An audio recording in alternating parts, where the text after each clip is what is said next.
स्वामी समर्थ। मी शीतल तुमच्या सगळ्यांचं आपल्या चॅनलमध्ये स्वागत करते आणि याची सुरुवात करते। मंडळींनो, रक्षाबंधन खूप लवकर हा सण येणार आहे।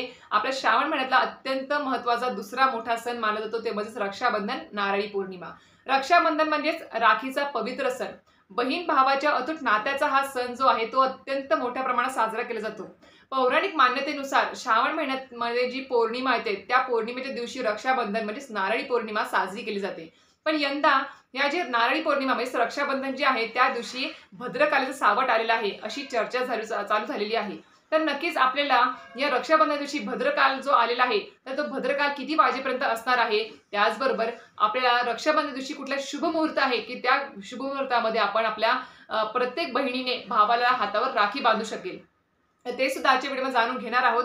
त्याचबरोबर भद्रकालीमध्ये राखी का बांधू नये याबद्दल पण त्याच्या मागचं कारण जाणून घेणार आहोत। कारण की मला तरी वाटतं कुठली गोष्ट कानावर पडली किंवा कुठलाही जर प्रश्न उद्भवला तर नक्कीच त्याच्या मागचं पूर्ण उत्तर किंवा माहिती जाणून घेतल्याशिवाय कुठली गोष्ट आपण करायची नसते। त्याच्यामुळे नक्कीच आजचा व्हिडिओ पूर्ण बघा, स्किप न करता बघा, जेणेकरून तुम्हाला पण कोणी विचारलं की भद्रकालीत राखी का बांधू नये किंवा भद्रकालीची वेळ काय आहे तर तुम्हाला सुद्धा तुमच्या मित्रमंडळी, नातेवाईक, शेजारी सगळ्यांना सांगता येईल, घरामध्ये सांगता येईल। तर नक्कीच व्हिडिओ पूर्ण बघा, स्किप न करता बघा। चला तर व्हिडिओला सुरुवात करूया। तर मंडळींनो, यंदा नारळी पौर्णिमा म्हणजे श्रावण महिन्यातील जी पौर्णिमा आहे ती 19 ऑगस्ट 2024 सोमवारी आलेली आहे, ज्या दिवशी आपला श्रावण महिन्यातला तिसरा श्रावणी सोमवार आहे आणि शिवामूठ मूग आहे। या दिवशी अत्यंत पवित्र दिवस असणार आहे कारण की नारळी पौर्णिमा, श्रावण महिन्यातला तिसरा श्रावणी सोमवार, महादेवांची सेवा, त्याचबरोबर आपल्याला सत्यनारायण सेवा, माता लक्ष्मीची सेवा, विष्णूंची सेवा, भरपूर सेवा त्या दिवशी करायच्या आहेत। त्याचबरोबर आपल्याला प्रत्येक बहिणीला आपल्या भावाच्या हातावर राखी बांधायची आहे कारण की प्रत्येक बहीण ह्या वर्षभर आतुरतेने वाट पाहत असते या सणाची, रक्षाबंधनाची, की कधी रक्षाबंधन सण येतो आणि कधी माझ्या भावाच्या हातावर रक्षासूत्र बांधते, राखी बांधते की जेणेकरून त्याचं रक्षण होईल सदैव। अशा प्रकारे प्रत्येक बहीण वाट बघत असते। तर यंदा आपण सांगितलं की 19 तारखेला म्हणजे येत्या तिसऱ्या श्रावणी सोमवारी रक्षाबंधन, नारळी पौर्णिमा आहे। तर आपण सर्वप्रथम पौर्णिमा तिथी कधी सुरू होते, कधी संपते ते जाणून घेऊया।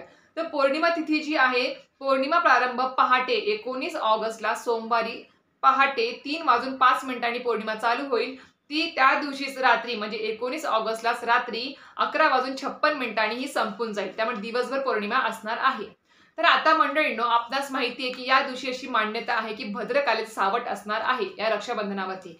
तर भद्रकालीची वेळ काय आहे की कधीपासून ती कधीपर्यंत असणार आहे भद्रकालीची वेळ, तर ती जी आहे भद्रकाल वेळ ती 5:53 म्हणजे सकाळी 5:53 पासून ते दुपारी 1:32 पर्यंत असणार आहे।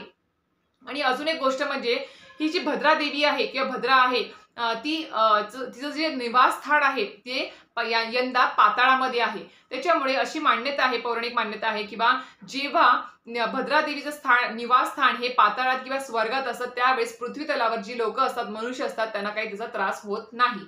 पण नक्कीच भद्रकालीमध्ये आपल्याला राखी बांधायची नसते। आता शुभ मुहूर्त कोणता आहे? भद्रकाल तुम्हाला कळाला, सकाळी 5:53 ते दुपारी 1:32 पर्यंत राखी बांधायची नाही भावांना। आणि त्यानंतर शुभ मुहूर्त जो आहे राखी बांधण्यासाठी तो दुपारी 1:30 नंतर म्हणजे 1:30 वाजल्यापासून ते रात्री 9:08 वाजेपर्यंत शुभ मुहूर्त काळ असणार आहे। या वेळेमध्ये तुम्ही तुमच्या भावांना राखी बांधू शकता। तर अशा प्रकारे तुम्हाला शुभ मुहूर्त आणि भद्रकालीचा वेळ कळाला असेल। तर आता एक गोष्ट येते ती म्हणजेच काय की भद्रकालीमध्ये राखी का बांधू नये। तर यामागे एक पौराणिक कथा आहे ती म्हणजेच काय की या भद्रकाळामध्येच लंकेचा जो राजा आहे रावण, त्याला त्याच्या बहिणीने राखी बांधली होती आणि त्यामुळे त्याचा सर्वनाश झाला होता। त्यामुळे अशी मान्यता आहे की भद्रकालीमध्ये राखी बांधू नये। आता भद्रकाल हे काय आहे म्हणजे कसं म्हणजे भद्रा ही कोण आहे, देवी कोण आहे, तर नक्कीच अजून एक कथा त्याच्या मागे आहे जी म्हणजेच काय की भद्रा ही एक शनिदेवाची बहीण आहे, शनिदेवांची बहीण आहे। आणि भद्राचं स्वरूप जे आहे ते उग्र, तापट आणि रागीट आहे।